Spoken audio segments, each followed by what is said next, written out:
Welcome to Lifestyle Solopreneur, the community for entrepreneurs who put lifestyle first. Join your host, Flavia Barris, as she interviews successful lifestyle solopreneurs and shares ideas to help you find the perfect balance between lifestyle, business, and self. Flavia is an attorney, marketing expert, and founder of several online academies. She's been featured in major media, including BBC World News, The Wall Street Journal, The New York Post, ESPN Television, and more. Join us for this episode of Lifestyle Solopreneur. Hey, Lifestyle Solopreneurs. Today we get to meet with Mark Hansen. He is the founder of Second Comma, a financial planning firm that takes overwhelmed business owners through his Clarity financial planning process to create structure, sequence, and stability, all while taking his kids to school, never missing a family dinner, and fitting in the spontaneous 1 p.m. fishing trip on a Wednesday. Welcome to the show, Mark. Hey, thank you for having me. It's really good to be here. It's great to have you here. And, I love talking finances. I think it's a topic that we all need to spend some time thinking through, being strategic about. It's something we don't really learn in school. They don't teach it in middle school, high school. I mean, you can get all the way through college and never really think about financial planning or what that means and what that aspect of adulting really needs to look like. So I'm glad you're here. I think this is great information to sort of broadcast to the world. But how did you end up in the field of finance? What was your journey that sparked that desire for you to help other people plan their financial strategy? When I look back, it all makes sense. In the moment when I was walking through it and going from job to job to job, I didn't really understand what was happening. But in hindsight, I can look back and I can see the path of how all these things connect. So I came out of school, graduated from college, and I had a degree in what's called industrial distribution, which is basically everything from what are you going to make? How are you going to make it? How are you going to price it? How are you going to sell it? Really the nuts and bolts, the ins and outs of what is a business. And then I stepped out of college and I went into sales. And I immediately got exposure to seeing people's personal financial situations. And I realized I did not have a heart to complete the transaction if I didn't think it was in the best interest of the person on the other side of the table. And I found that to be very interesting because in a commission-based world, I was now in conflict with how I was earning my money and the transactions required to do that. So that was something that just kind of stuck in my mind. I left there and I went to work for a small startup. It was a 3-person wine company. And I remember doing some analysis for them. I was the make it happen guy, right? One of the owners had all the funding. One of the owners cast the vision. And my job was to tie those two things together. And as I was doing that, I got really good at kind of business theoretical analysis, if that makes sense. As in, if we do X, it will produce Y, which will cost Z. Can we afford it? Are the good consequences of these decisions, are they actually good things, right? And so as we're working through there, I started to really hone this skill, and I got to where I was forecasting that the company was going to go bankrupt because of the decisions that we were making. And I started cautioning the owners, and they didn't listen to what I said. And so one day my phone rings and they say, "Mark, we're out of money. The company's going to shut down and we have to let you go." And that also was very interesting to me, where I had presented a very logical argument, but people could override the logical argument because they wanted the emotional appeal. And that I saw the similarities between that and my first job, where people were overriding the logical decision of not doing this transaction because they wanted the emotional appeal of getting the thing that they wanted. And so now I'm kind of stacking these things together. And I'll fast forward a little bit through the rest of my career, because from there, I took that honed skill of theoretical financial analysis for businesses, and I moved through the consumer packaged good industry, and I landed at eventually a hotel renovation company, where I was then running the budgeting department for hotel renovations. And so it was a budget anywhere from, call it $500,000 up to $70 million. And my team was in charge of doing these things. And I started to see it was the exact same thing, where there were these logical, well laid out, well thought out decisions, and people were overriding them for these emotional desires that they had. And I thought, this is very, very interesting, being in so many different careers and so many different realms of work and seeing the same overlap. And so then something came up with my career where my boss essentially said, "Do you want this career, or are you going to choose your family?" Because what was on the table was a promotion, a lot of hoopla in the corporate world, right? And it was dangling in front of me, but it was at the same time that my wife and I were trying to start a family. And it was, well, here's a well thought out, kind of a logical thing. Mark, do you want this? And all of a sudden I'm on the other side of that, making what feels like an emotional decision that doesn't line up with the logic, but it is actually what I wanted in the future. And so that was the start of me exiting the corporate world, which meant I had to do something different. And along that timeline, I had been introduced to somebody who was in the financial planning industry. And he really talked about how it was kind of a ministry effort with people's hearts to say, what do you want? And are you doing things that help you align with that? Are the actions you're taking actually getting you the outcomes that you want? And I found that to be a very interesting way to think about money and to talk about money, and getting away from hotels and getting back into one-on-one or one-to-two or one-to-a-few relationships with people. That sounded very interesting to me. And so that became the launch point of Second Comma, where now I get to sit with business owners and I help them get clarity, which is why my financial planning process is called Clarity. We're trying to work through all the different areas of personal finance and business strategy, and we're trying to tie it all together in a way that makes sense, to the extent that the business owner benefits from the meetings, benefits from the strategies, and can actually, do things that yield the results that they want. So where is it that people sort of mess up financial planning, especially entrepreneurs? Because that's like its own category of person, right? An entrepreneur is a business owner, not just getting income as a salary, but usually it's some kind of a profit or attempted profit at a business. And so what do you see as that biggest mistake that's out there, especially in the world of entrepreneurship? I think there's a couple things that really trip up entrepreneurs. One is what technically it's called the cash conversion cycle. But what we're talking about is, okay, I find a client and they agree to the fee. Pretend like the fee is $10,000. Well, there's a very big difference between when the client agrees to the $10,000 fee and when the client pays the $10,000 fee and when the dollars actually hit your account and when the services are provided. And there is a sequence of events that takes place right there. And sometimes entrepreneurs don't have the right systems or don't have the right people supporting them, or lose sight of where is the cash and when is it in the correct spot to start doing something with it.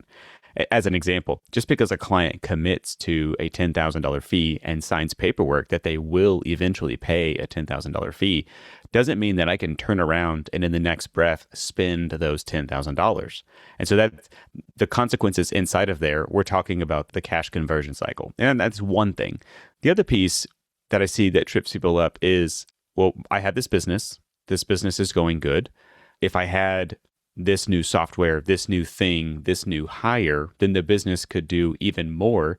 And what happens is entrepreneurs become very centric or endemic with their business, as in they don't let the money move out of the business. And for a period of time, that can be really healthy. That can help a young or an unstable company become stable and continue to exist, which is continuing to produce the revenue, which can turn into profit, which benefits the entrepreneur. That all sounds really good. But eventually, sometimes people forget to start diverting those business assets to the personal side of the balance sheet, which means we're forgetting to prepare for retirement, which means time is passing, time continues to march on, and we are accidentally squandering our best chances to start preparing for retirement, where we have the longest runway before we step into retirement. For me, I think it really is different in different eras of your life too. I mean, I really do see, even in just as I go through decades, and first you're in your 20s, then your 30s, and then people have kids. And so life sort of changes. And do you have a sort of segment of the population, maybe age-wise, that you really feel like this is the population I want to work with? Here's where I can make the biggest impact. Or is it really just kind of all over the board for you? I do specifically enjoy, I have a young family and I love working with people that have young families. When you can talk about your kids and you share a story with me about anything from first steps to the first fish to the first car, anything along those lines, it is really fun to talk to people about their kids and their business. So if I can put together a larger timeline, how did I arrive there? Why do I enjoy those people? When you're in your 20s and you're a business owner, sometimes retirement feels so far away that it's not something you can really conceptualize. And since you can't conceptualize it and it doesn't feel solid enough and that it's not maybe close enough on the horizon, it's really hard to take it seriously sometimes. And so those business owners, there are people in their 20s that are successful business owners that are trying to figure out, how do I start setting money aside for retirement? But I find that the percentage of people in that era are lower than, say, we get into the 30s where people are having families. Life becomes vastly more real when there's another generation that is completely dependent on you. And I see that people start taking their finances very seriously. If we move on from there, right, kids grow up, eventually they fly the coop, eventually they leave. And what I see on the backside of this is, okay, now all the kids are gone, all the kids are independent. Now life feels calm enough that I can start to put something else on my plate. And that's when people often put back onto their plate planning for retirement. And then they realize, oh, that's what that thing is on the horizon. It's so close. I want to be out of here in 8 years or 5 years or 10 years or whatever number it is that they pick.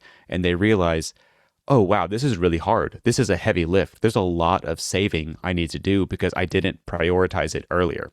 And so on one side of the spectrum, people are almost so far away from retirement that it's hard for them to conceptualize. On the other side of the spectrum, it's almost hard for them to understand that a plan can still be made, and the impending timing of retirement feels scary. And so I like to catch people right in the middle, people who are far enough into life that life feels very real, but far enough away from retirement that retirement isn't this big scary monster that we have to solve in the next 6 months or something like that. And that's coincidentally, when people have young families, that's also what I like to talk about. So that's where I find myself having the vast majority of my clients. And you said it's kind of difficult for people, and I agree with this, to visualize and conceptualize, what would financial planning look like? What would the journey be? But I think it's also hard for people to conceptualize what that first step might look like. It might be a little mysterious, like, where do I start? Or even, if I meet with a financial planner, what would that meeting look like? Like, what would we talk about? What would we do? So what is kind of that early stage financial plan process? How does that look for somebody? Let's say someone was meeting with you for the very first time and they wanted to move forward. What would happen at that initial meeting? The very first thing that I think is important with anybody is you get a map, because the map is what you can reference. And now I don't mean a literal map.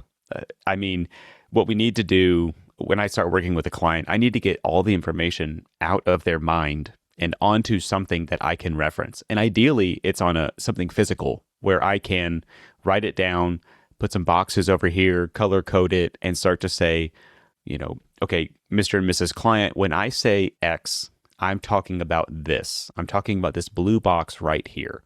And then we can have a real conversation about the blue box. What's not helpful, and what I find confusing when other advisors don't take a similar strategy is, okay, Mr. and Mrs. Client, can you just articulate to me everything that's in your mind? And then I'm going to try to organize it in my mind. And then we're going to have what is almost two false conversations back and forth where I can't see your map and you can't see my map. And we're going to probably, unfortunately, spend a lot of our time arguing about the nuances versus my process. I want you to tell me everything you can because I want to write it down and make sure I'm understanding you, because I don't want to waste anybody's time accidentally talking about something I think they said simply because I misunderstood what they were trying to tell me. Does that make sense? Yeah, no, that makes perfect sense. It really does. And I mean, you've even offered to provide listeners with this asset map, as a gift, just to use the asset map to, I love how when you described it, you said it's like a financial x-ray, but without the awkward like hospital gown. I thought that was really funny because it's a financial x-ray. Like show me what your financial picture looks like. And for a lot of people, until you put it down on paper, they may not even really think about their own net worth or how much they have in assets and where it might be and kind of distributed in different places. I know, people who have a very heavy leaning into one asset class. And what that means is, let's say somebody invests very heavily in the stock market, but not really so much in real estate or other things. And then others may have really all of their assets in the home they live in, and they haven't invested in retirement accounts or stocks or mutual funds or, all the different ways that you can invest and you can hold assets. I know there's people that are like, I just put everything down on crypto and that's fine. That's what they did, but maybe they didn't get any advice on how to be a little more diversified. So what are your own sort of feelings on diversification? And is there a set formula for everybody, or does it kind of vary based on different factors? When I think about this, if we go back to the previous idea of getting the map, from the map, once Mr. and Mrs. Client articulate to me what is true about their financial world, then I can start to articulate to them what I think are the positives and the negatives about their financial situation. And what I'm doing is I'm holding it up against that framing, the Clarity financial planning framework that I talked about earlier. Clarity is an acronym, and it's an acronym because I believe covering cash flow, legacy, asset protection, retirement, investing, tax planning, and your mindset are all things that need to be done in reference to the map that we just made. Cash flow is what drives the entire thing. We need to utilize the cash flow. We're hoping for retirement, but that's, call it 10 to 40 years down the road. And so that's a long journey. What do we need to do along that long journey? Well, we need to have probably some asset protection, maybe some term life insurance or something like that. And then if we're working on a young family, well, if you successfully achieve, obtaining, call it $4 million of term life insurance, making up a number, you can't hand that to a 5 and an 8-year-old. You need to do it through an estate planning thing, which would be called a revocable living trust in some scenarios when that makes sense. And so you see how these pieces start to all tie together. Now, does that mean everybody needs the same amount of term life insurance? Absolutely not. And that's why during the financial planning process, I'm extracting information. And that's why it's very important to understand, Mr. and Mrs. Client, is this what you're telling me? Is this true? This is what I heard, but is this what you meant to say? And again, we're always referencing the map so that I can point to this blue box, that red box, this green box down here that says you both own it. We point to that on the map. I make sure it's all clear. And I'm deriving all of my math based on these things that we've already agreed between the 3 of us or the 2 of us or the 5 of us. These are the truths. And so then we're planning in reference to that. Does everybody need the same amount of term life insurance? No. Conceptually, we're saying if you cannot self-insure, we need to have some insurance. And so you can think of kind of a slow fade from an original amount of coverage down to a theoretical 0. The theoretical 0 means I'm just going to self-insure. I don't need to have any additional insurance. Does everybody need to save the same amount for retirement? No, it really depends on when do you want to retire? How long do we have? What kind of investment portfolio are you willing to commit to, which will help drive the theoretical return that we could get on those invested dollars? And well, how much money do you want to spend in retirement? Because if you want to retire on $50,000, I think it's easy to understand that that's a very different number that you need as a total portfolio than if you're trying to spend $200,000 a year. Does that make sense when I kind of explain it that way? Yeah, it makes perfect sense. It really does. And so let's shift a little bit. But before we shift topics, I do want to ask you, how do people obtain a copy of this map? The free asset map. I think it's great. We're actually going to post it. We have a vault. We call it our podcast guest gift vault, and people can access it at podcastguestgift.com, podcastguestgift.com. So that's where there will be a link to this, as well as links to all of the other great, gifts and things that people have offered when they're guests on the show. But if someone wants to go direct to obtain that map or to contact your firm or to learn more about you, where would they go? So if you want to start super conservative, very, very casual, you could just go and Google assetmap.com. You look at asset-map, and you'll see the software. Now, it's geared for financial advisors. So when you come across the website, it's going to talk to financial advisors. It's not for you as the consumer. And so but that's the most casual way to get into it. If you want to learn more about me and how I use AssetMap, that's going to be at my website, which is second-comma.com. On there, you can learn about what I do, who I do it for, why I do it that way. And on the website, you can get to a link up at the top of the menu where you can start your own asset map. But if you're this far into the podcast and you're thinking, I don't need to know anything else, what he's talking about is exactly what I need, then all you have to do is send the word asset, so ASSET, all caps, send that to me at 972-521-6857, and I will send you back the link that you need, and you can immediately get started. When you get started, you could be less than 10 minutes away from having your own asset map that I am, again, more than happy to give to you, my gift to your audience. That's amazing. And I always like asking people this. How do you stay sane? Because again, being in the world of entrepreneurship and, being in a high demand career, like being a financial planner, people call you all the time. People need you all the time. There's emergencies, especially I'm sure at the end of year, right? It's the end of the year. People are like, oh no, I need to really think about things before the tax year closes. And so you're getting all these phone calls and texts and emails during the holidays. So how do you stay sane and balanced and where you feel like a whole person and not like someone whose entire life is just work, work, work at the keyboard? I appreciate you being so honest about that. That's wonderful verbiage for it. Honestly, those are not things that I would want for myself or for other business owners. And so I built my firm to give a different and what I would say is a better experience to people.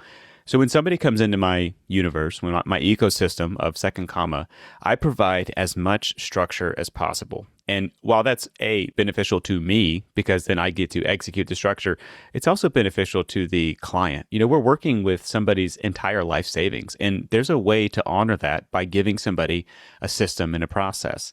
And so when you work with me, we're not going to wait until December 20th to try to figure out how much needs to go into your investment account because it's the end of the year. And if you don't do it by the 31st, you're going to lose your opportunity. We're not waiting until December 20th. We're actively scheduling a meeting. I have a meeting with all of my clients in October, and that is our end of year wrap up meeting where we're saying what has happened so far in the year and what do we forecast is going to happen in the last quarter of the year.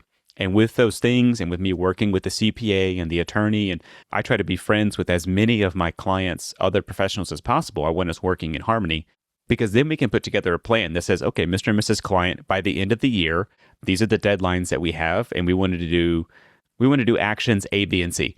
Does that sound good to you? That sounds great. If we do these things, it will yield these results. You'll have these new balances in these accounts and we'll satisfy these requirements. Does that sound good? That does sound good. Let's do those things. And so then now we're talking about the end of the year. On the other side of the calendar, we have another meeting at the beginning of the year. I'm in the middle of this process right now, actually, where we have our spring planning meetings. And we always do it before tax deadline. And so we're planning twice a year very intentionally. If there's an emergency, people have my number. All of my clients know how to get a hold of me for sure.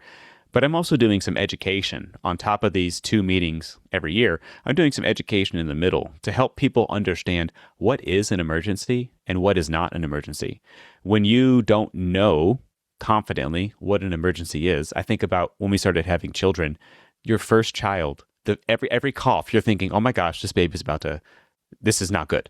And you start freaking out. And then as at least for us, as we started to interact with the pediatrician, we started to learn what the pediatrician already knew.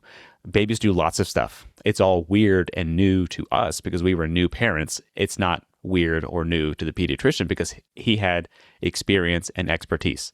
Flip that around. Now I am the person who has the experience and the expertise, and I'm working with these business owners, and maybe they get a letter in the mail that feels kind of scary. And so they call me and they say, Mark, is this an emergency? And I say, no, that's just a piece of paper. I want you to hold on to it. And I want you to bring it to our October meeting, or I want you to scan it and put it into your digital vault, and I'll bring it to the October meeting. And over the course of time, people start to learn, oh, there's a cadence. There's an intentionality. We're going to talk about this in October. We're going to talk about this in the spring. And then people start to learn my framework and my cadence of meeting and planning and doing that on an ongoing basis. And that is what helps people feel confident to maybe not call everything an emergency. I think it's great. You are the cure for procrastination, and that is something everyone can use. So, Mark, it's been so great speaking to you, learning about Second Comma, your firm, and just learning more about how you do your work and how you help people. And thank you so much for everything that you do in the world for your clients and others, and also for putting it out there on this podcast today to a new audience for you. I think it is just wonderful to have you share such useful information that is so beneficial. I appreciate it. I've enjoyed being here, and thank you for asking such great questions. Thanks so much, and hope to speak to you soon. Hey everyone, thank you so much for joining us, and I hope you enjoyed the show. Don't forget to subscribe to this podcast, and if you leave a review on iTunes, I promise I will read every single review. If you know someone who makes a full-time living from part-time work, and maybe this is you, please visit lifestylesolopreneur.com to nominate a guest or to nominate yourself. Because remember this, money doesn't buy happiness, but money in the hands of a happy person, there is no greater tool. Today's episode was brought to you by the Get Shift Done program. It's a lifestyle-changing online class to help you define your business and lifestyle ambitions and to set goals in a way you've never experienced before. This class will 10x your daily productivity with methods that will blow your mind. And if you use a coupon code podcast, the class tuition is 99% off. Visit GetShiftDone.com to enroll today.